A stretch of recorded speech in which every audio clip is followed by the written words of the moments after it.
Hello and good evening, everyone. Thank you for joining us today for this webinar, If Not Deco, Then What? Excerpts from Bombay Imagined, an illustrated history of the unbuilt city. It's incredible to see that people have tuned in from several parts of the world this evening, including New York, Hong Kong, Geneva, London, Paris, Singapore, you name it. And closer home, of course, we also have guests tuning in from Rajkot, Bareilly, Goa, and of course, several attendees from Mumbai. Thank you so much for being here today to explore the early histories of the maximum city, or rather, the histories that could have been.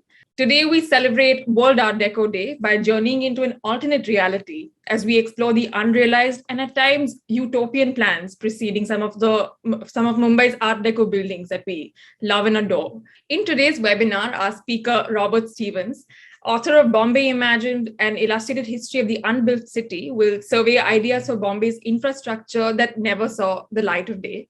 Robert will provide us insights into the tides that shape the present day city, making us privy to an urban imagination of the early 20th century and hopefully also allowing us to appreciate the city's Art Deco collections even better. Robert moved to Mumbai from South Carolina in 2007. He's a principal architect at RMA Architects and is part of the core team, and he's responsible for several recent additions to Mumbai's built environment. In 2016, he founded Urbs Indus, a studio that narrates lesser known civic histories through the juxtaposition of archival material with contemporary aerial photographs of urban India.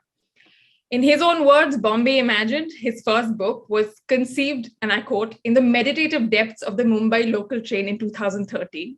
And the book is matured through various COVID lockdowns. So without any further ado, I now invite Robert to share his presentation with us. So over to you, Robert. Thank you, Sasni. Thank you. And thanks, of course, Atul, for this invitation. I'm really, really happy to be here this evening. I'm grateful to everyone who has joined, spending their Thursday evening with all of us. Thanks very much. I had two rules with Bombay Imagine. Everyone I worked with, I set down two rules. One, you must not be stressed in creating this book.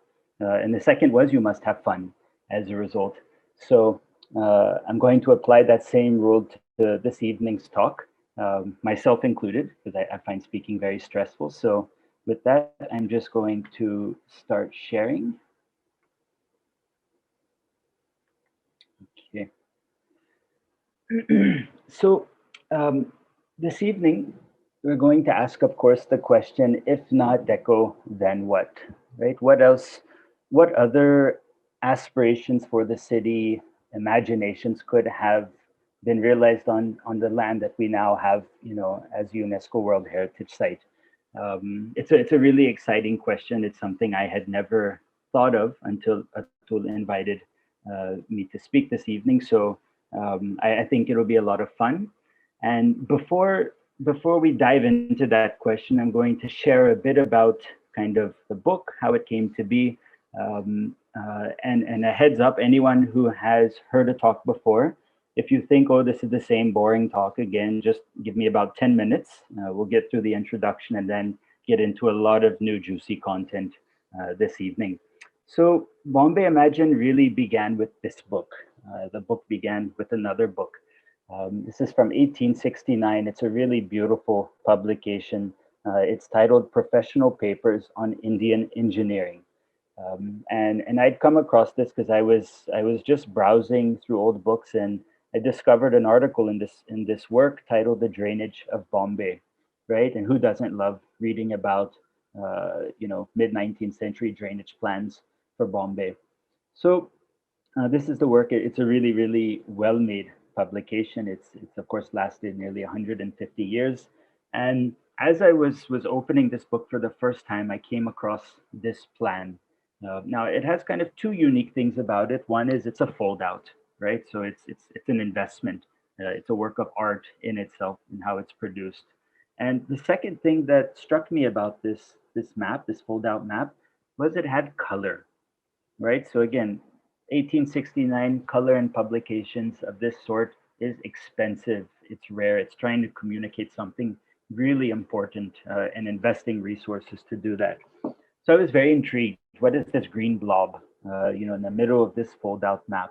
So kind of zoomed in and discovered this. It was a proposed park. right? And really quite fascinating. It's located, this blob, this amorphous blob, is of course present day Mahalakshmi. Um, and I was intrigued. So, I was of course reading through the article on drainage, and Hector Tulik kind of is laying out this idea of the park, and he says, this really exciting idea, I can't take credit for it. It's actually the brainchild of Arthur Crawford, right? And Arthur Crawford had this to say about this imagination: a people's park such as London does not possess. And I was really excited and intrigued when I found this because, up until when I discovered this in 2013, I thought, Arthur Crawford, you think of either Crawford Market or you think of corruption, right? That's basically our imagination and understanding of Arthur Crawford. But he was much wider than that in his engagement with the city. And this was one of them. This is, of course, Arthur Crawford. I came across this image a couple of years ago, and I just love it. He's got a really beautiful mustache. I like his hat. This really kind of manicured photograph. Fascinating. So I started diving into Crawford. What else had he thought of for the city? And I discovered through a very roundabout way this book that he had published, The Development of New Bombay, and published in 1908. Now, this was intriguing to me because New Bombay, up until this time, I had always thought of in terms of the 1964 plan by Charles Correa, Shirish Patel, and Pravina Mehta, right? But here's Arthur Crawford, more than 60 years before that, imagining a new Bombay and calling it that.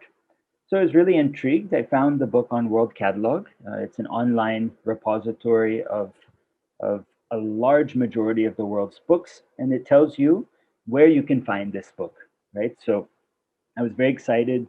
University of Minnesota, only library in the world that I, at that time, that I understood had this publication. I wrote to them, explained I'm in Mumbai doing research on Bombay's built environment, and I would love to get a scan of this book if it's possible. They said, sure, we'll just, get it and send it to you. 2 days later, they wrote back and said, I'm sorry, we can't find the book. And I was heartbroken. I asked them, can you please double check? And they said, it's just lost. It's someone took it out and they didn't put it back.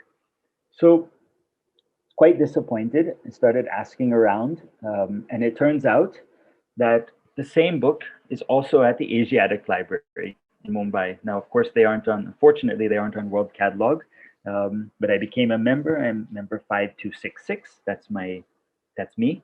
And this is the work at the Asiatic. This is actually a Xerox. The library, as you can see, it's not allowed to be issued out of the library. They allowed me to take a Xerox, and I took a photographic image kind of in my mind, and in Photoshop replicated what the book looked like. So it has this kind of rustic red and ochre cover. Really, again, really beautiful. And this was gifted to the society in 1956 by Jehangeer Screwwala. So my deepest thanks to him. I think gifting books to libraries is a really precious gift. So thank you, sir. And as I started reading through this fascinating book, there's about 7, 8 chapters, if I recall correctly, I came across another plan that Crawford had, another idea. And this had to do with Mumbadevi temple tank. And in 1870, Crawford looked upon this tank and said this. He said, let's create a place more beautiful and picturesque than the place Vendôme in Paris. Guts with steps in black and white marble were to lead down to the water's edge, where gardens with seats were to bifurcate the descent. So Crawford basically had this whole beautification plan for the temple tank. And I like this because it shows he really understood the importance of Bombay's tanks and Bombay's residents, right? Tanks weren't just a source for water, they were also really special cultural spaces, religious spaces, etc. He knew that, he recognized that, and sought to kind of develop that part of the city as cultural infrastructure. So then I just started thinking, what else is there, right? What other plans were there? I did a lot of research, compiled more than 100 schemes. The book ended up being 200. and all these schemes, a lot of the research was kind of stuffed in this black manuscript that I kept at home. And the kind of the institutions, libraries, foundations stretched across the world on 4 continents and about 23 institutions. So there have been a lot of supporters, a lot of people and institutions who have contributed. Really grateful to them. And all of this now we're in about 2015, and the manuscript is ready, right? And I thought, chalo, great. In a year or two, this book will be done and out, and we'll have a book on Bombay's unbuilt futures. This is the manuscript sitting in my wardrobe, and then this happened, right? My wife Tina Nandi and I were expecting our son in 2016, and this kind of threw everything for a toss naturally. It's fun. So, we decided two things. One, we said we want to have the birth of our son at home. We want to have a home birth. And second is we want to have a water birth, right? And this was our apartment in Bandra, a small 1-bedroom apartment. And as you can see, the kiddie pool kind of consumed our living room. So we found a midwife, we got a doula, we had a backup doctor, a backup hospital, and Tina went into labor on May 18th. And this was around 9 a.m. She had very kind of slow start to labor. She would labor for 19 hours, but around 2 p.m., the doorbell rang, right? And I thought, gosh, who is this? Opened the door, and it's one of the security guards from downstairs. I said, kya hua? He said, साहब आपको पानी नहीं मिलेगा 5 बजे शाम से 7 बजे सुबह. And I panicked, right? Because we were planning to have a water birth, and you definitely can't have a water birth without water. So we had 3 hours. Fortunately, we managed to fill up the kiddie pool in 3 hours. And I was able to manage drinking water for the night because it was a long night. And later that evening, just before midnight, our son was born. And this is Kairav. And he's now 6, just turning 6. So we're really, really happy to be collaborating and living with him. So, before Kairav was born, the book was very serious. It was very scholarly, right? Then the water birth happened, and all of a sudden life became playful and artistic. Yeah. And then everything just kind of changed. Our whole perspective on both Tina and I's on our creative lives, what we were making, it changed. It became very colorful and playful. And this is, I think, Kairav's greatest contribution to this book, which we'll now kind of dive into. So speaking of water, 1845. Amongst the first requisites of a large and growing city is a plentiful supply of fresh and wholesome water. Now, on May 18th, 2016, I felt that because when I was told we weren't going to have water, I panicked, right? Water is so essential to every day of our life. Bombay's felt this for more than 150 years.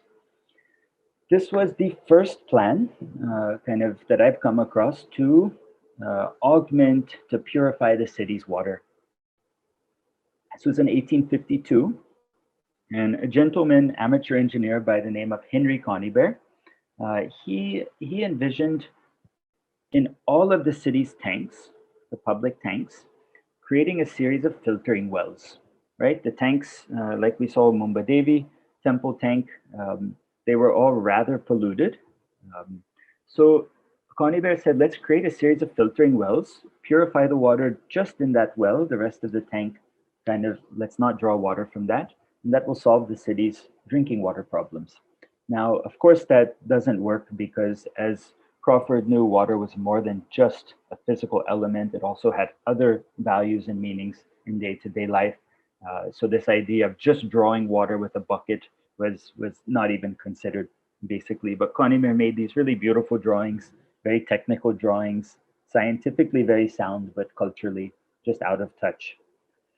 Conybeare also had other ideas. He liked Crawford. He was a very broad gentleman in his approach to the city and engagement with the city. And he looked upon the stretch of South Bombay and basically saw one problem and an opportunity. He said, the sands of Backbay are filthy. He said they have half charred remains of skulls, there are decomposed bodies from the graveyards nearby. And basically, what he said is, let's take all of this activity having to deal with death and decomposition, and let's move it to Malabar Hill. Let's put it on the eastern slope of Malabar Hill. The reason for that was, for him, obvious. Malabar Hill is so steep, nobody will be able to build there. Just kind of, it's interesting to think of today. Of course, you see Malabar Hill. And then then Conybeare had another idea. He said, once we purified the sands of Backbay, let's create a marine parade. Okay, and I love that word. Those are the exact words, a marine parade. Let's create this kind of arc-shaped space where people can walk comfortably and gaze upon Backbay, right? And that's, of course, basically the first idea, the first time an idea for Marine Drive comes into Bombay's urban development discussion. So we'll now kind of dive into the if not deco, then what? We're going to dive in at Marine Drive, right? Conybeare's kind of set us up to think about this space now as a marine parade. And we'll move forward about a decade from Conybeare's idea. And let's look at Robert Fairbairn's plan of 1860. And he called this the Backbay Reclamation and Docks. It was a humongous plan. He basically said we should reclaim all of Backbay with earth, stretching from the tip of Malabar Point to the tip of Colaba Point, reclaim the whole thing, fill it all up, and within that patch of new land, let's create 17 miles of docks, right, of shipping infrastructure. He imagined accommodating 1,300 ships at any given time. Now, of course, if this had happened, there would be no Marine Drive. There would just be this Malabar to Colaba Point Drive. And just this huge scheme. You look here, this smaller circle is Fort, just for scale, Bombay's 21st century fort. And basically the new reclamation, which Fairbairn called Freetown, was about 24 times larger than Fort. So it's a really, really large scheme, quite beautiful drawings. This drawing is from the Asiatic Society Library as well. And this is what others said. Mr. Fairbairn's reclamation scheme is disposed of in about as many words as I opine there are subscribers for shares, right? So nobody really caught on to this vision. He died as a pauper. He was very, very poor and was buried in Surdi. 1 year later, we're going to move just 1 year later and look at William Walker's plan for the same area. And he imagines a Backbay, crescent, and promenade. From Chowpatty to Churchgate, he imagined a publicly accessible 30-meter wide landscaped promenade. Now, this would have been about double modern-day Marine Drive in terms of scale. And it was basically this image that Walker would have seen, this vista. And he essentially said, we're just going to sculpt the edges of Backbay. Yeah? And we're going to use this to create our promenade. But he didn't stop there with just a public promenade. He also had an idea for buildings. And for anyone in Bombay or in much of North India right now, it's very hot. As you know, it's 35 today in Bombay. I was in Ahmedabad yesterday, it was 43, it was scorching.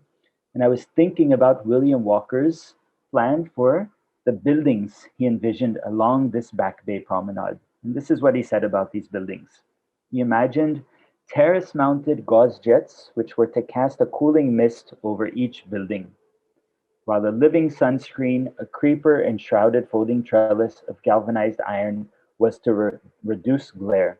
So basically imagine this row of buildings enshrouded in mist and full of greenery, right? The second skin of greenery on a galvanized iron trellis. It's a really, really beautiful and cooling idea. I found comfort in it as I've been melting over the last few days. So thanks, William Walker, for that. This is Mr. Walker. He's one of my favorite people in the world. The book is dedicated to him. He first came to Bombay in 1820. He was just 20 years old at the time. He just stayed for 1 day. He was in transit, and then he came back in 1845. And he stayed for 20 years, and about, I think, 7 or 8 of his plans, his visions for Bombay are in the book. Now, I'm going to jump forward 2 more years after Walker and look at another scheme for the Back Bay area. And this was proposed by a private company, a group of individuals who got together and said, let's reclaim about 1,500 acres in Back Bay. This green patch you see is what they proposed to fill. Um, and this would have involved 40 million cubic yards of earth. It was a massive, massive undertaking. And part of it happened.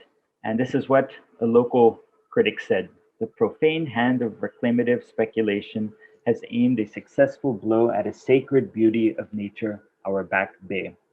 And I love this quote because you see what local residents felt at the time, right? They considered Back Bay a sacred beauty.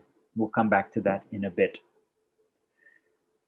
Now we're going to jump about 50 years, okay, and look at Chowpatty, just Chowpatty. This is a reclamation scheme proposed by the Bombay Improvement Trust in 1910. And just to orient us on this plan, of course, at the bottom is Back Bay, and here's Wilson College, right, circled.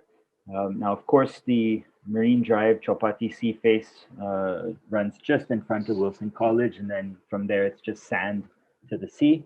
And this was basically a super high-end luxury development right on the sands of Back Bay, just completely consuming Chowpatty Beach as we know it today.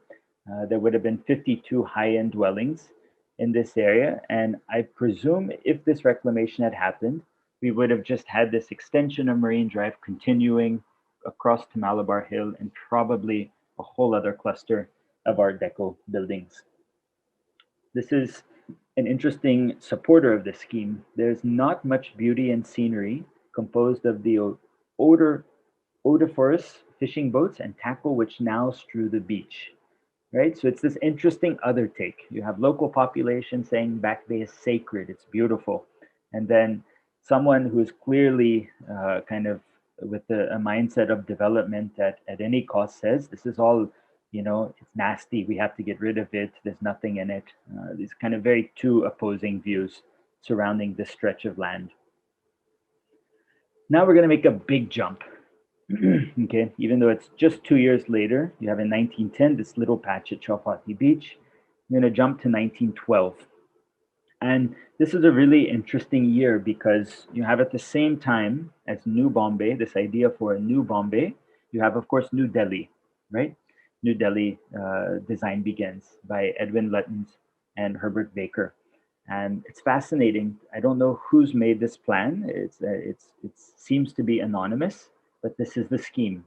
And it really draws on the forms and geometries of New Delhi. This, of course, was to come also, in Back Bay, Kulaba, all the way down to Navy Nagar today. This development, kind of the central defining scheme, was a 3-mile long central vista. And then at the end, there was a 40-acre government complex, right? So very similar to New Delhi. It didn't happen. Even New Delhi would go forward, but curtailed a bit. New Bombay, nothing happened.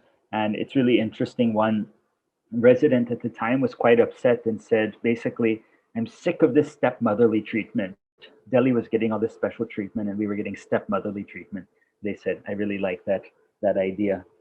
But the interesting thing about this plan, you see all this heavy, built structures in South, in Kulaba and South, but around Churchgate area, you see all these public parks. And if we just kind of zoom in on this area, you see Churchgate station here, and then just kind of endless public parks from Churchgate all the way to Back Bay. So of course, if these had happened, there would be no Art Deco buildings, on these patches of land today. Why it didn't happen? One economic scenario pegged the rupees 388 lakh scheme to be constructed on reclaimed land in 8 years as a profit-earning, debt-free asset by 2015. That was literally how long it was anticipated this development would take to recover its expenses. So yeah, we would have just been in the plus of late. A few years later, the Backbay reclamation scheme kind of re-enters the discourse, and an engineer by the name of George Buchanan develops this very technical means of reclaiming. And what he says is, let's suck mud from the bottom of the harbor here. Let's pipe it, ship it through a series of pipes across Colaba, and then dump it in Backbay, basically. And then let's create a seawall, which will then keep the mud that's dumped from spilling into the sea. That was the basic plan. The problem was the wall they built wasn't watertight, and all the mud was just seeping through the wall into Backbay. So it was this kind of Sisyphean quest. They were picking from the harbor, dumping, and it was just seeping back into the harbor. It was a complete failure in every way, and this is what someone said. We are now condemned to gaze at something which, to put it in homely language, looks like nothing on earth, right? This was the incomplete reclamation at the time. And that quote was in 1927. Fast forward about 100 years, and this is an aerial photograph of Backbay, the incomplete reclamation. Today, at the bottom right, you see the seawall. It's still kind of lingering there, but it was never successful at retaining mud, so it was just left kind of hanging in the air there. And of course, this is the ensemble that we are proud to say is UNESCO Heritage Site today. Very large cluster of Art Deco buildings in this part of the image, which we'll kind of dive into more soon. Now, Buchanan made this technical plan for creating earth in Backbay, and then William Davidge was an architect and town planner. He basically made the layout, right? How are we going to lay out this new patch of land? And this was his imagination. It's a really beautiful drawing. This drawing itself is held at the University of Strathclyde in Glasgow, and it was part of Patrick Geddes' personal collection. Patrick Geddes came across this image when he was in Bombay, and when he left Bombay, he took it with him all the way to Scotland, and it's now safely housed in their archives. And we just zoom in a bit. You see a very similar to that 1912 plan, this long vista, but here it becomes a green mall, just this large landscaped mall. And there's yet a government complex at the end. So very similar, you see these ideas kind of surviving and just evolving with time. But what's really interesting about this plan is this detail, the section for Marine Drive. And what I love about it is Davidge proposed 2 rows of landscaping, right? So what's one of the hardest things about Marine Drive is at midday, it's just you're roasting, right? You're in an oven.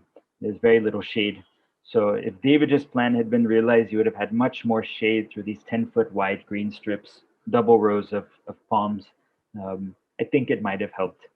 And this was the vision when the reorganization contemplated under the scheme has taken place.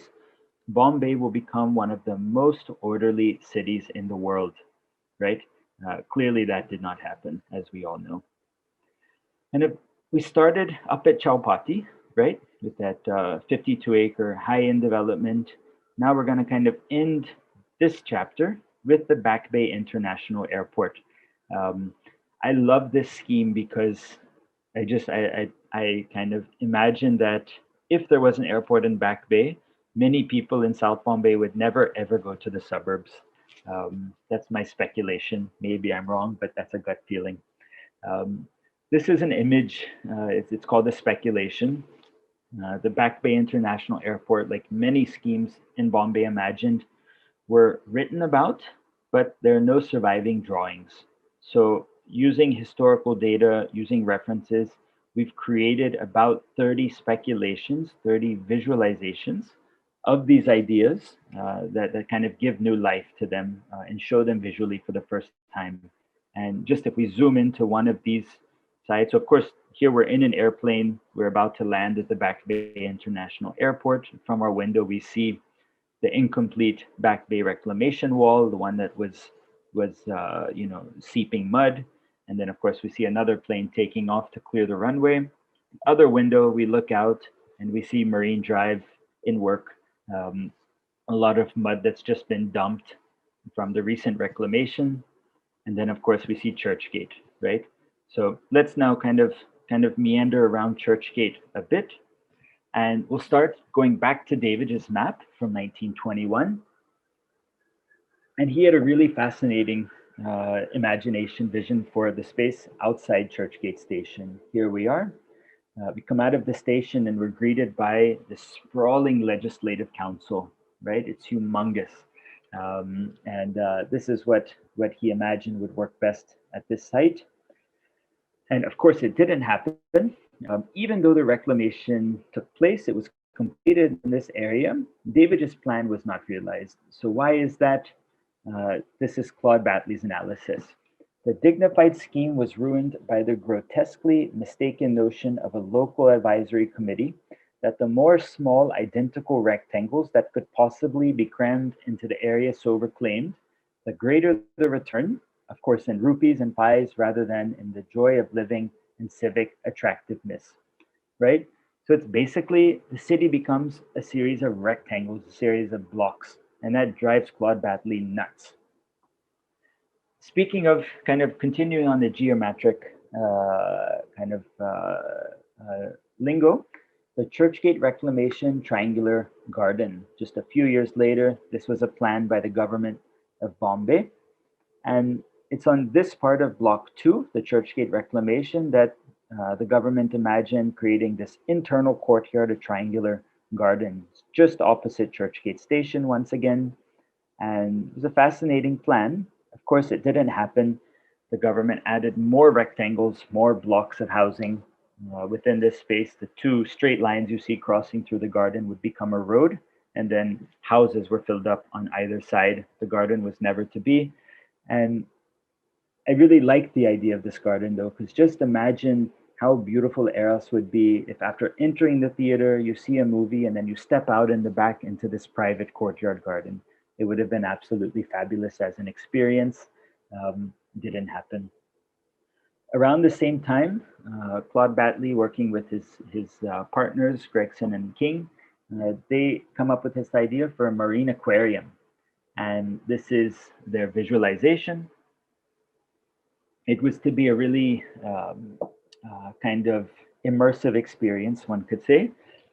There were 12 tanks planned, and each tank was to have aquatic species from different levels of the sea. And there were skylights and a lot of play in light and shadow. It was a really interesting experience, would have been. I don't know where this was planned, but I suspect somewhere around the Churchgate Reclamation. That's my guess. Around the same time, Hygiene Museum. This is a proposal that's pitched by the Indian Academy, and it's part of this larger master plan to have 8 different museums in Bombay. And here's Churchgate just for reference. Now, these 8 museums were to have been located on these 4 blocks between Churchgate and Backbay, right? This is, of course, an Art Deco, headquarters now, basically. But this museum was first planned to come there. It was 2 stories and really interesting curation. The guts of the museum was to be mostly visual, right? It was to only show the human body visually through what was called the transparent man. And the intent was to educate citizens through sight rather than through reading text. And the hope was to kind of wash out superstition and really have a scientific foundation for understanding of hygiene and health. Here's why it didn't happen. The only missing component, rupees 50 lakh for construction, did not materialize, and the site was soon overrun by an array of residential and commercial Art Deco buildings. Now we'll continue this kind of meandering journey. Now let's kind of walk along Oval Maidan. And Oval Maidan's a really, really, I think, interestingly placed intervention in the city. It has the High Court, University Clock Tower, the High Court, of course, by James Fuller, the University Clock Tower by George Gilbert Scott, the Secretariat by Wilkins, civil engineer, amateur architect, and then the Academy of Science, now NGMA, by George Whitted. So you have this kind of cluster of star architects who have done work on one side. Then you have the Oval, And then there's this patch of land opposite, right? Block 2 of the Churchgate reclamation. And I really like this plan. This is, of course, William Davidge's plan for the Legislative Council. And he imagines this kind of long institutional public building to front the Oval. As we know, none of that happened. The little triangles came. Here's the Oval again. And you see from the time of Davidge's plan to 1931, this is how kind of that large imagined complex got chopped up into smaller plots. And as I said before, that drew Claude Batley nuts. And he gave a talk at a Rotarians lunch in 1936. And he said, what Bombay needs is a collective living superstructure. And this was his idea. It's a long-winded thing, so bear with me. If people have to live in flats, they might just as well live in blocks of 500 as in blocks of 5, especially when the blocks of 500 can be both stately from the architectural point of view and on account of the savings through large-scale enterprise, both economic and comfortable to live in. When they can have restaurants and service facilities in the building itself, libraries and swimming pools, gymnasiums and cinemas, and all the other amenities of life. So he basically imagined this huge, so he called it a superstructure, right? And it was to accommodate as many people as possible, have all these additional amenities. And he said such a building, nobly planned and executed in natural stone, would not have disgraced the Oval or the buildings opposite, nor would it ever, right? And of course, this is what was built. Here's the Oval. This is, a row of very beautiful Art Deco buildings that still exist today. But Claude Batley obviously was not a fan. He called them badly fitting false teeth. Clearly, he would prefer a single superstructure built in natural stone. We'll close this evening at the gateway, see in the top left of this image. And the first idea for a permanent gateway came from George Whitted in 1913, and he called it the Marble Gateway. And this is what an unknown individual said: the gateway of India will stand out in shining white marble. There will be nothing like it along the harbor face, nothing that could compete with its pure brilliancy, right? And this is an image of a model photograph from the time. You see this kind of radiating white marble gateway of India. And the interesting thing to notice about it is the axis. It's aligned parallel to the Taj Hotel, which you see on the left of the model, right? And that would change along with the material. The marble would be dropped, which it would reorient the gateway as part of his kind of grander vision for Gateway of India Avenue. And this is what he said: when I altered the alignment of the harbor and arranged the scheme, it was with the distinct understanding that the buildings behind, that the yacht club chambers and the blocks of flats immediately to the rear would all be cleared, and a fine processional avenue formed from the new gateway through the Esplanade Road, an avenue flanked by gardens and statuary. So this was again one of those schemes where there were no drawings, at least that I've been able to find. So you have this vivid description that's been written, and then in my mind I could see it. So with these speculations, what we did was I would make a sketch, try to describe the scene based on the literature, historical data, old maps, and then I gave this sketch to a visualizer. For this piece, it was Aniket Umaria, and this is what he made out of it.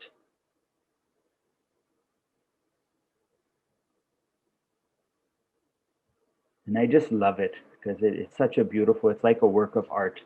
And I think this is very close to George Whittett's imagination for his processional avenue running from the gateway of India all the way up, ending at the junction where the museum is now.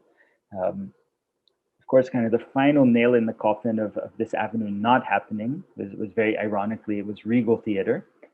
That was the last building to come up. And I think once Regal came, it was done. No chance of the processional avenue happening.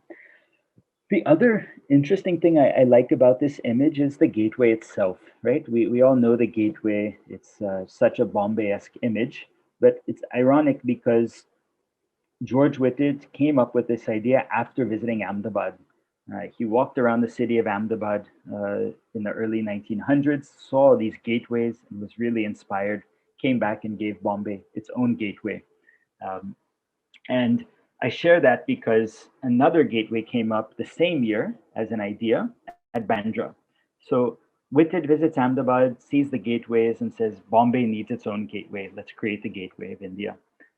Patrick Geddes is also in Ahmedabad at the same time. He sees everything Whitted sees, also gets inspired and says, okay, Bombay has an entrance gateway. Let's give an exit. So he says, over at the end of Mahim Causeway, let's make this the three-arched darwaza, defining that you're leaving the island city and you're entering Southset, you're going to the village of Bandra. And again, this is another speculation by Aniket. I really love it. If you traverse the Mahim River, either by train or by car, just look at the Mahim Causeway. You'll see it's very similar to what Aniket has recreated here. So this was almost Bombay's second gateway. This is an image of Patrick Geddes. He's kind of, I consider him very much a mentor for me. My one regret, I wish he was technically a better writer. He had fabulous ideas. He was essentially the father of modern town planning, but so few people have heard of him.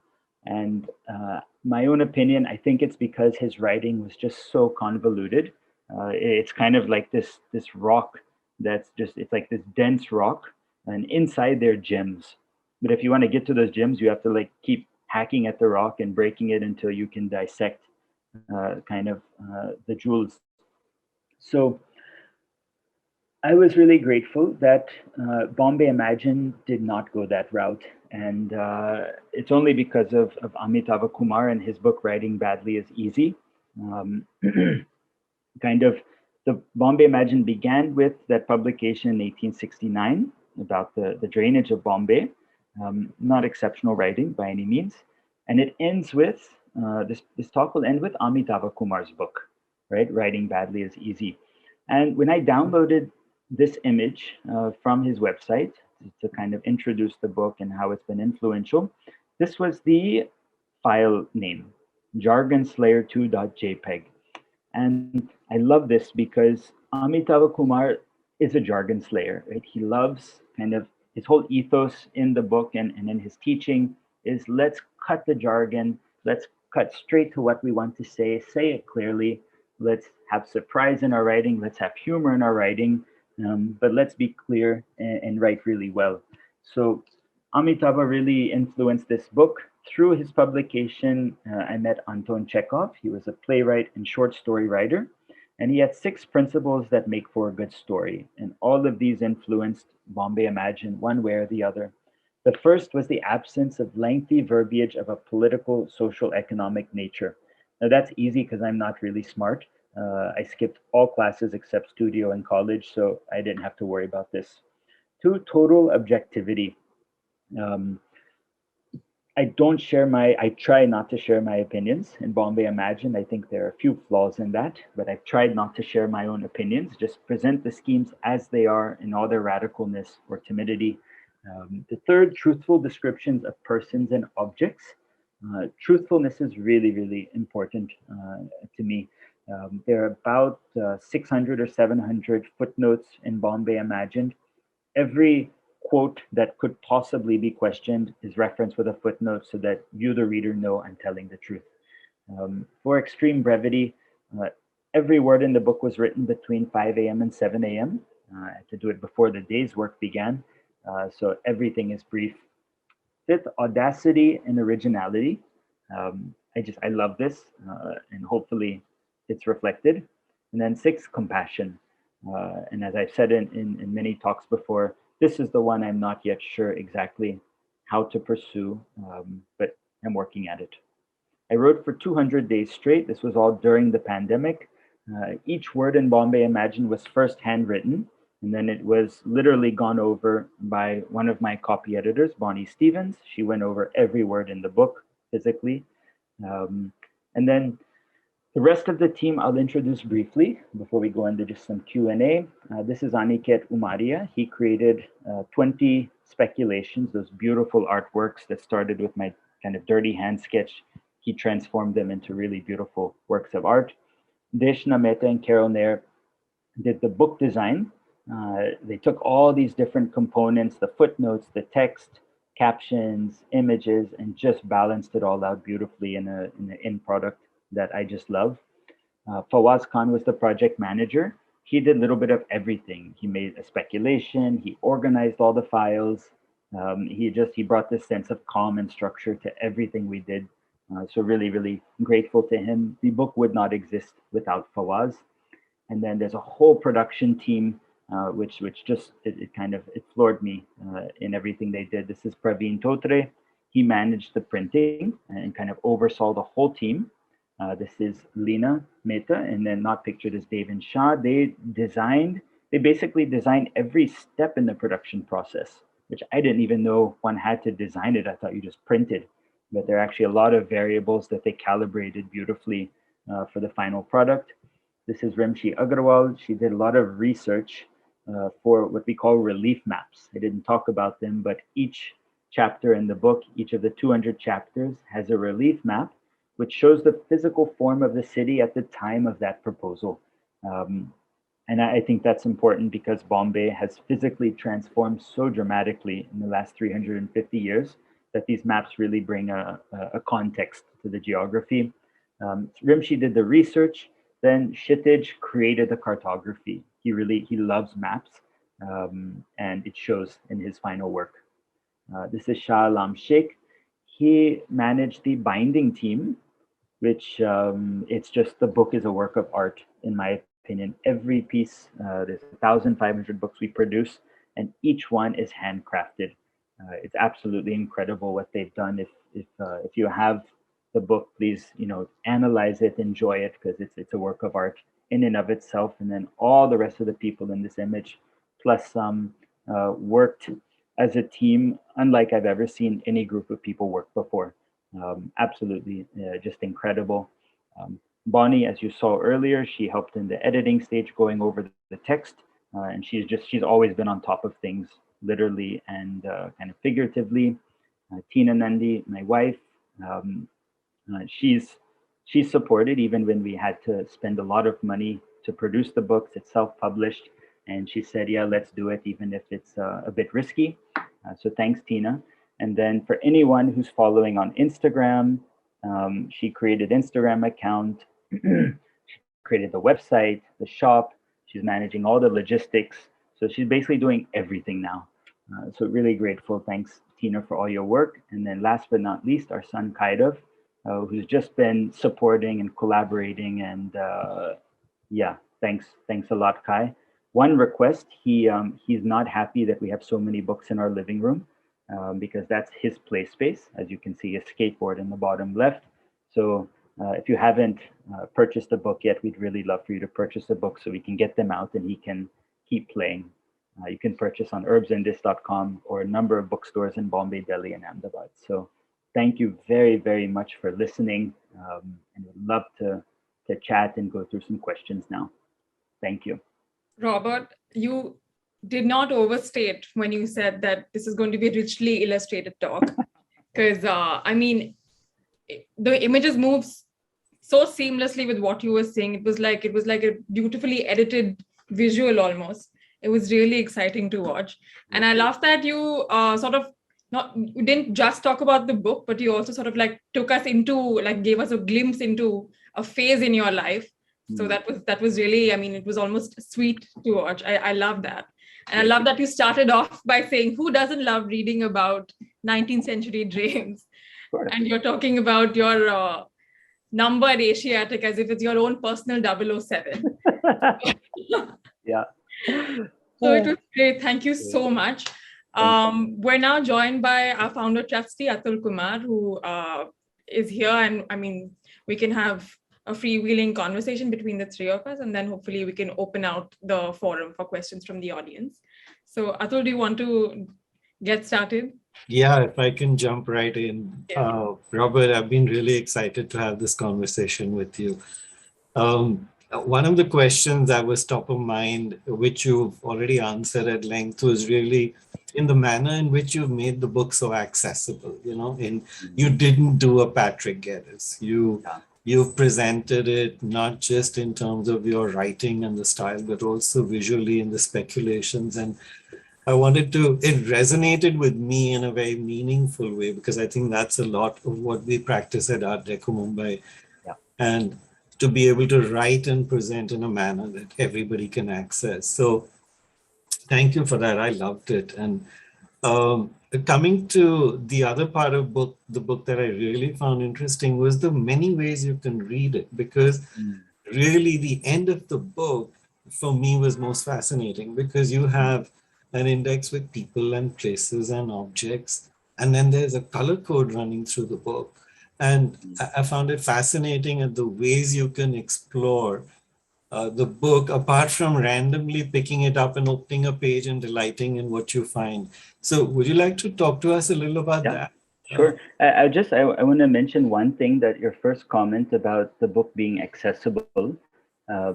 Thanks for sharing that, because uh, I one of the things that I read in Amitabh's book, that he actually recounted from a conversation he heard, was a professor telling a student, just write the way you talk, right? And I think it's very hard to find books about the built environment, which impacts all of us, right? We live in the built environment. It's very hard to find books that speak the language we speak, right? That's something like as if we're having a conversation.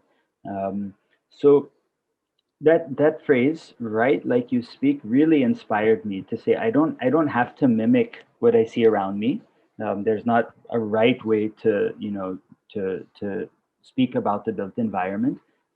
Just be yourself. That's it. And so that's what I did.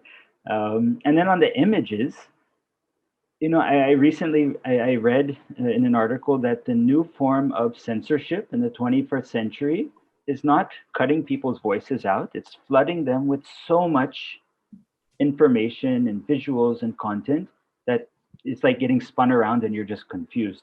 So that's why we tried, and Deshna and Carol really pushed in this regard. Just keep it simple. If you have to select what's the one visual that will define this project, then you put that. Now, a few there are multiple, because there are multiple narratives, but by and large, that's the approach we took.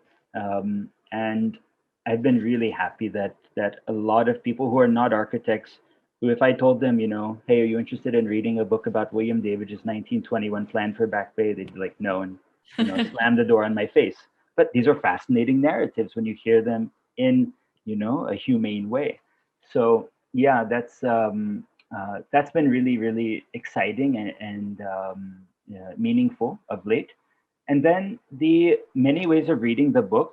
This is what I'm learning now, because like when you approached me to give this talk, uh, like all of a sudden I started reading Bombay Imagined, like through just this narrative, right? If I had to just track this geography, and I really enjoyed it, like this was fun for me to put it together, to share it.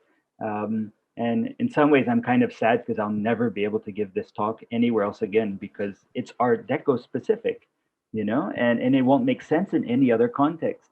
So I'm hoping the next talk will be a specific context, so then I have to read Bombay Imagined through a thread, whether it's geography, whether it's style, whether it's time, whatever it is. But I think there will be many more narratives to discover. Yeah.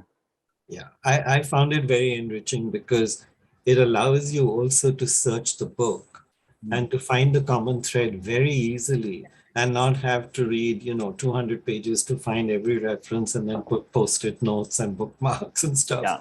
So I think it really enables anybody who's even remotely interested in building linkages and research and putting together and understanding the many narratives you put together. So yeah. I'll have to tell Kate. Kate made the index. It's 3 indexes actually. A friend of ours, Kate, made it, and she's like us. Like she's a common person. She's not doing indexes her whole life. So we would often be on family vacations together, and she's at the pool highlighting things for the index. So I'm really happy to hear that. I'll have to tell Kate her work is appreciated in the indexing, especially. Yeah. And even in terms of, I mean, not just, of course, there are several permutations and combinations in which you can read the book, but I also found that you open the book up on any page, it doesn't matter. I mean, of course, you're following a chronology, but literally you open this massive tome at any page and you'd be engrossed and you would. So that was a brief right I gave. That was a brief I gave myself, right? Because I wrote this between 5 a.m. and 7 a.m. If I was not genuinely excited about every word I was writing, it would not have happened. Yeah. So if something wasn't interesting, I just didn't write about it. And if it was, I did. So that's what's in the book. But yeah, like I told people, you're not allowed to stress. You have to have fun. I told myself that every page of the book, you have to have fun and inspire first yourself and then others.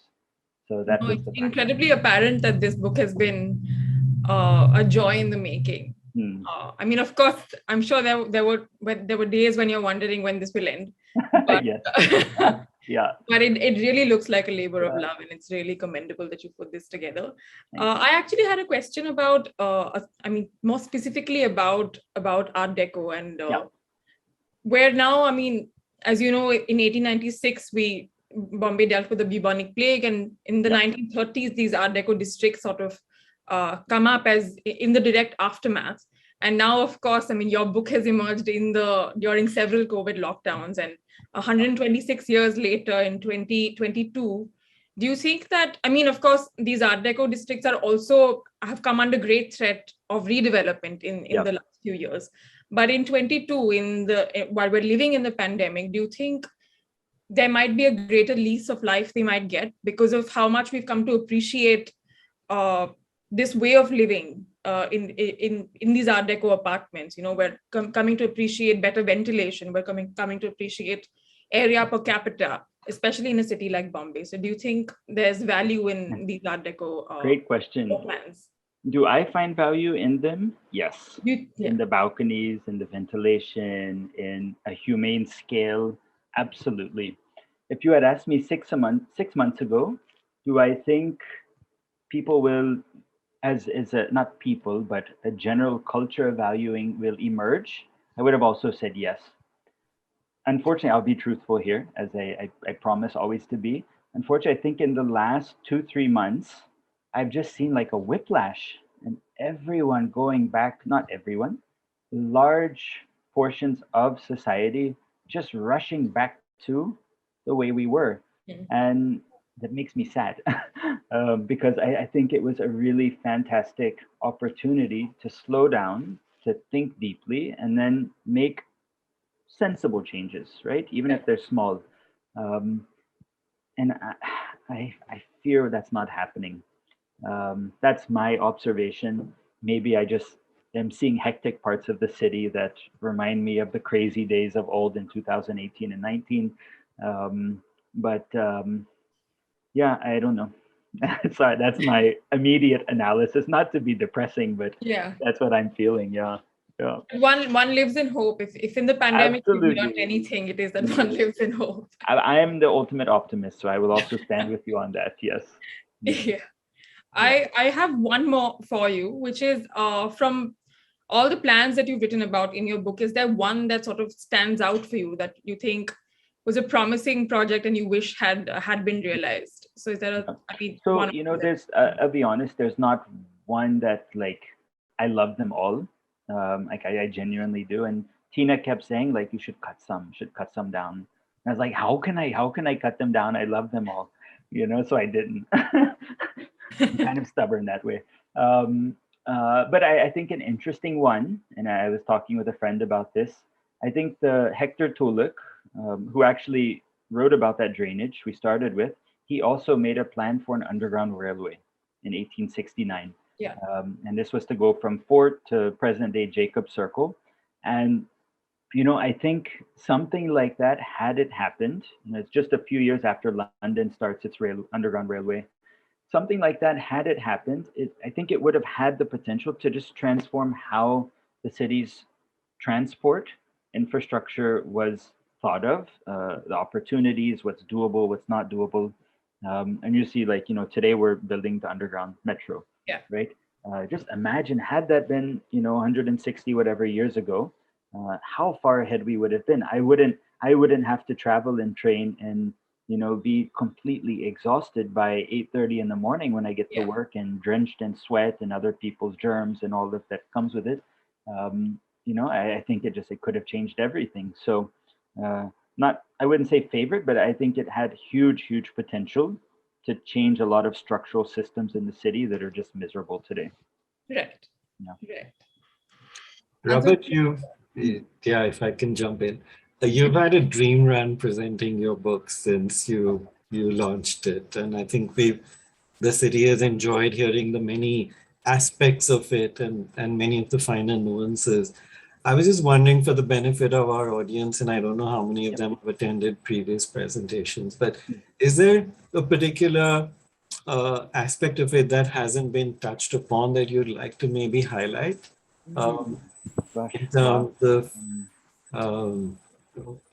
In terms of even production, or even in terms of self-publishing? Yeah, great question. The kind of editing you did in terms of the number of ideas you curated. Yeah, just 50. One thing I've just never really talked about is, like, literally, that's why now I remember why I put the wardrobe image in the presentation, but I've never talked about it the right way. I completely gave up on this book. I completely gave up. And this was, it was just after Kai was born. And it was 100 projects, but the weight of it was so heavy, the mental weight. Yeah. And the burden of writing these really scholarly and kind of technical details, like, it felt burdensome. And it was not something I could do with a job, because I'm, by day I'm an architect. That's what pays the bills, and I love it. But I couldn't do both. It was just impossible. So I gave up. And I was, like, literally a few times I almost threw that black manuscript away. Like, it was just literally collecting dust. I have one wardrobe. It was taking up like half of that, basically. And Tina said, like, don't throw it away. She said, at the right time, it will happen. And of course, me being me, I never listened to her the first time she says something, even though she's almost always right. And then a couple months would pass and she'd say it again. It will happen at the right time. And like, whatever. And I just gave up. And then I'm not sure. I think it was during the pandemic, right? Life slowed down. I had time to think. I came across Amitabha's book and said, we don't have to write about everything. You can just have fun. You can just have a conversation with yourself and then with the reader. And the burden lifted, right? It just lifted, and then it was joyful. It was fun. Like, I went to sleep every night for those 200 days, excited. Like, I was excited because I had planned what project I would write about the next day. I had all the research. It was this heavy research for many years. But this was like, that 2 hours was the special moment when I was crafting it. I was playing, I was having fun. And that was, when we launched the book, I wept before we launched it. And it was partly, one, I was just really happy it was done. But I was also quite sad because I loved that experience of research, discovery, and then creating something new out of it. That was just joyful. So yeah, I think this is a story I've never told. So I'm glad it's come out here. Yeah. No, thank you for that. I think that's very personal, and I think it's part of the journey of production and putting together something that you love dearly. And I think the good thing is it's reflected in the book. So that's the ultimate test. If your readers can feel that, then I think you've done an outstanding job. Great. Thank you. Do we want to quickly do one more question and then ask our audience to? Yeah. I mean, I don't want to derail from this conversation because my next question is actually a little bit of it's a macabre question. But I think we Go for can we can conclude our conversation, and hopefully we'll get some brighter questions from the audience. And this one I'm going to read out because we've logged our heads together to come up with this one. But I don't want to miss this. Keep this out because the speculation that we're going to talk about is so interesting. So in the book, there have been several unrealized plans of how to dispose of the dead in the city. Yeah. From whether they're humans or they're pets. There are several concerns about what to do when someone passes on. So there was, of course, in 1852, there's a plan to construct a cemetery in Malabar Hill, as you spoke about. Yeah. And what's interesting is that in Matunga, there is something called the City of Dead, which is a speculation that I hope you can share your screen and show our audience today. So our question is, today in 2022, you're working on the Mata Ramabai Ambedkar crematorium at Worli. So our question is, do you think that there's a neglect in sort of accepting mortality? We're talking so much about building this city and, urban infrastructure, but at the end of it, the people who occupy this are going to pass on, and you need to do something to ensure that they go to the right place. So do you think in terms of planning for it in urban development, there has been a neglect? So first, why don't you talk us through the speculation and then... Yeah. That's a really intense question. So I'm going to, as I talk about this, the other side of my brain is going to think about the other. So, W.G. Pedder, who's eventually Pedder Road, came to be named after. He said that burial grounds were for him the most puzzling question in Bombay. That was his summary. And it was that perplexing. So it's a big problem. It's a small city with lots of people, and public health is affected, right, by unhygienic disposal. So this was Arthur Crawford's solution. He said, burial commission, which was at the time of Arthur Crawford's commissionership. So they said, let's create a 250-acre burial ground and have every community there. That will have a special express train that runs from the crowded parts of the city up to Matunga. There will be a Tower of Silence. There'll be a Catholic cemetery, a Protestant cemetery, Muslim cemetery, a cremation ground, everything that could be imagined, and spread over 250 acres, right? Humongous. Now, of course, it didn't happen. The land was too low and too prone to flooding, and to raise it would have cost too much. But this was the vision, and this piece specifically, it was made by Fawaz Khan, who was the project manager, and I'm not exaggerating. He spent a full month crafting every inch of this image. So, like, even the Tower of Silence, you see the vulture poop that's in white, like that very acidic fecal matter. Like, all this research we went into, every detail. So he just did a really beautiful, it's a absolute work of art. I don't know, can I zoom? Are you seeing the zoom in? Yes. Like, just see the detail in this. It's unbelievable. And just kudos to Fawaz. I absolutely love it. I kind of feel bad in the book. It's a nice size, but many of these images could even be like really big, and still you can't get into all the detail. So yeah. Neglect of places of disposal, absolutely. I mean, of course. Why it is, I don't know. And even the current project we're working on, it's being spearheaded by two gentlemen, elderly gentlemen, and the amount of work it's taking them to realize this project. They run an NGO. This crematorium in Worli is fully owned and operated by the BMC, and this NGO has said, we will redevelop it for you. We will raise the funds through a network of private donors and corporate donors, and we will make a world-class facility. And the amount of work these two men are doing to realize this project, it's phenomenal. And why that has to be the case, I don't know. It is what it is. I'm sure there are many complex, reasons why, not justifications, but reasons why.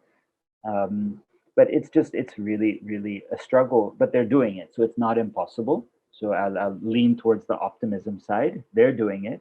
So if they can do it at one crematorium at one burial ground. It can happen at others. It can happen at Banganga, Chandanwadi. It can happen everywhere. So hopefully, maybe what's needed is just a good precedent that inspires people, right? Maybe that's what's missing. And once they do this, it'll set off something new. So fingers crossed, that's it. Yeah. Okay. So on that note, I'm going to pivot to take a couple of audience questions. We have one from Maitri, who says a very interesting talk and brilliant renders by Aniketa Maria. I'm wondering what, if any, relevance you think the unbuilt schemes have for today's building frenzy in Bombay. Anything to be learned, for example? Oh, if I had to answer this question, I would just have to read the whole book to you.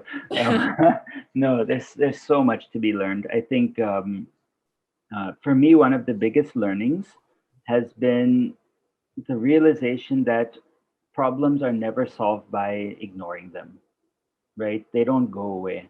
If you don't solve, the problem of flooding, in central Bombay in 1850, it's not going to magically solve itself by 2022, which we well know today, right? Yeah. We see flooding every year. So I think that's been it's also kind of common sense, but to see it over and over, people complaining, city's flooding, here's a solution, don't do it. 20 years later, it's flooding. Here's, it's like, hello. So yeah, I mean, it's quite surprising often how some of these are so repetitive, even if there's 50 years, if there's 100 years between them. So yeah, problems never go away. And I think we just have to keep chipping at them till maybe like the crematorium, one day they get solved, and then we start a new phase of maybe more productive interventions. And it's good that we have your book it's like a city of the archive. It's an archive of the city that could have been. So perhaps we have several lessons to draw from there. Yeah. We have another question from Pranjali. She wants to know, could you elaborate on the relationship between Claude, Batley and Deco buildings? This is actually something that we were discussing as well. And I think that Claude Batley quote really rankles. Yeah, it rankles a lot of people. Lovers of Art Deco. Yeah. She says, I had read he was one of the architects in favor of Deco buildings, yet you presented contrasting evidence. So that's her question. And also, I want to add a caveat from our side, which is as an architect in contemporary Mumbai, like what is your take on Claude Batley's assessment of? Yeah. So I've not come across quotes where he criticizes Art Deco as a style. Right? That I've not seen. Okay. What I saw in his comments on the Oval buildings is scale, right? It's a question of scale. He's saying, these are a bunch of little boxes. The scale is wrong, right? The scale is wrong. Rather than these little buildings facing Oval Maidan, which look like false teeth, right? Yeah. He says, let's do this one beautiful superstructure that's really efficient, stately, it's in stone. It responds to the buildings opposite. That's what's appropriate from an urban design point of view. So he's not, I don't think he's hitting on the style itself. Perhaps he would have even had he developed the scheme for this, I'm sure it would have had some kind of Art Deco influence. Right. So that's my analysis. But what I like a lot about it is he's critical, right? And I think being critical, especially when you're in a position of power, is really essential. Mm-hmm. Yeah. Okay. Yeah, I think if I can just add to that, Claude Batley was very caustic. He wrote prolifically. He wrote about sanitation. He wrote about urban development. He had an opinion on every single scheme. And he was an academic, he was a practicing architect, and you have to see it in that context. And I don't think he in any way diminished the significance of the style, as Robert said. It was more about what he thought could have been done better. Yeah. I think to that extent, he always aspired to something better for the city and whatever was being done. And I think if you looked at his criticism from that point of view, it's of much greater value. Yep. When you look at his comment about the Oval, and you juxtapose it against the buildings he designed, and you look at Lincoln House, right? Another big stately building. Yeah. You look at Brabant Stadium or the Cricket Club of India, another very long, big, streamlined but stately styled building. So a lot, his work reflected his style, and I think he kind of superimposed that on his vision for the Oval. Absolutely. And to that extent, I think maybe there was a bit of a limitation there in terms of how he thought buildings should be designed, which was also a bit of colonial representation in terms of very imposing architecture. So with that context, I think it's more interesting to see his comments. Yeah. We're running out of time, so I'm going to take one last question from the audience, and then we can move towards wrapping our conversation. So this is from Sandeep. He says, oh, this is a good one. Since these were speculative drawings, there is, of course, room for taking creative liberties. But how did you know when you got it right, given that creative exploration can be endless? So in a nutshell, when did you know to pull the rein and say this is it? So like the Backbay, I'll take the Backbay airport, for example. That's a really interesting piece because so much of it is traceable to a plan, right? Like we have a plan from 1926 of the incomplete Backbay reclamation. We have plans and images of all the buildings on the east of Oval Maidan, the High Court. We have images of Churchgate. There's so much content. So I think if I may call it like the skeleton of the speculations is it's like the footnotes in the text. It's always traceable to a source. So that's the commitment I give you, the reader, that you can rely on that skeleton. Then things like color, the cookies on the tray, and that airplane image. That's where we take a little bit of freedom. Things that no one's going to say in a wool cookie nahi tha, that was Britannia or something. So then that's when we play and we as artists have fun. But it's this balance between making sure the foundation is pakka, and then knowing where we can responsibly kind of bring this new layer of energy. And it's really, I mean, it's interesting that you point that out, because it's really so exciting to spot the fun elements in the speculation. Now when I read the book again, I think this is another way of reading the book. I think that speaking of that image, the Backbay image, the cookie, full creative liberty. I think the Chinaware that Aniket has rendered will be referenced from that time period as well, because the airplane windows, the curtains are all period windows. So maybe the Chinaware even. That's where the in-between gray area comes with such things, maybe. Yeah. That's fascinating. I'm going to look at the book again now. Yeah. This time read it based on speculation. Speculation based. Yeah. Perfect.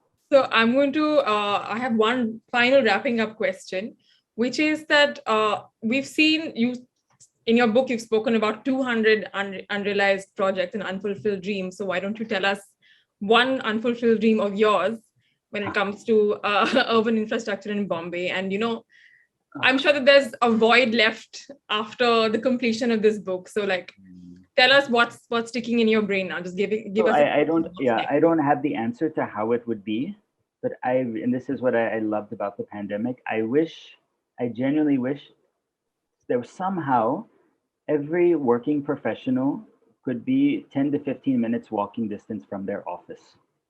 I think that's the biggest pain of the city. Is that you just have such long distances along this north-south axis that it makes family life hard. So I really wish we could solve that. I don't know what the answer is, if there is one, although the optimist says there must be. Maybe we should decentralize all offices in Bombay. No office should be more than 5 people, and 2 apartments in every building have to be office spaces. Maybe some crazy thing like that. I don't know, but I really wish I could walk to work every day, and everyone could do that. So you're not alone in having that dream, Robert. I think there was some attempt at enabling that. I mean, there were also commercial concerns, but the whole idea of having mixed-use buildings was an origination of the 30s. So you had offices and shops and banks and restaurants And then you had residential accommodation upstairs. And I think an outstanding building that's representative of that is Eros Cinema, where you have a theater, you have restaurants, cafes, you even had a nightclub at one point in time. And the upstairs was a mix of both offices and homes. And I think that could have been a dream that was realized. Fabulous typology. So that's the answer. Let's make the whole city Art Deco. Just start over, and we're all set. I would love it. I would love it. So Robert, just to wrap, last question, we're really out of time now. So this has been a passion project, consumed you, gave you sleepless nights, endless joy. so the adrenaline is easing off, but given how deeply invested you are in the city and the idea of Bombay, somebody who lives here and works here, what's the next idea? Ahmedabad Walls. That's the next book. It's actually already, a first draft is done, and it's a journey around the 600-year-old city walls with Patrick Geddes. But I was just telling Tina last night, I wrote Ahmedabad Walls before Bombay Imagined. And I realized now I have to rewrite the whole book. Because it has to have this, it's again, basically pre-kind. It has to be more playful, more joyful, more artistry. So going back to the Ahmedabad book now, and I'm really excited for that. Yeah, it's a fascinating city with a lot of history and a lot of interesting individuals who have, like Bombay, given a lot of their heart and energy and ideas to the city. Right. Fabulous. Can't wait to get our hands on that. So Asni, Robert, do you want to quickly tell our viewers where they can buy your book, how they can order it, maybe online or in a bookstore? The website's great, herbsindis.com. If you order tonight, Tina and I will make sure it ships tomorrow, and every day that applies except Sunday. And then in Bombay at Artisans in Kalagoda, you can browse in person and buy if you feel convinced, or throw it if you don't feel. CSMVS shop at the museum, Trilogy in Bandra, and then in Delhi, Beresons at Khan Market, and in Ahmedabad Art Book Center. So it's at a sprinkling of stores who happen to live there. Yeah. So just for our overseas guests, in case they are willing to pay the shipping, is that an option? Absolutely. We've sent books to about a dozen countries, and we have a great shipping team who's doing good work. So we would love to send books anywhere. Fabulous, lovely. So Asni, can we thank Robert and our Yes, thank you so much, Robert. Of course, I mean, thank you. Your book, as we've been talking about, has been such a reader's delight. Great. But also like a delight for lovers of this city. And I mean, we've gone on and on about how exciting it is to read the book in several different ways. And I mean, you've given us a glimpse of so many unrealized alternatives to Art Deco, which makes it all the more interesting to us, because it really makes you think about what the city could have been. So thank you so much for your contribution to the Thank you so much. And thanks to everyone who has hung on here. It's really delightful to see you in the Zoomiverse. Really, really grateful. Thank you. Yeah, thank you to all of them. Thank you, Robert. And for those of you who haven't bought the book, please go and have a look, even at Artisans. And if you like it, I'm sure you will. Please get a copy. Thank you.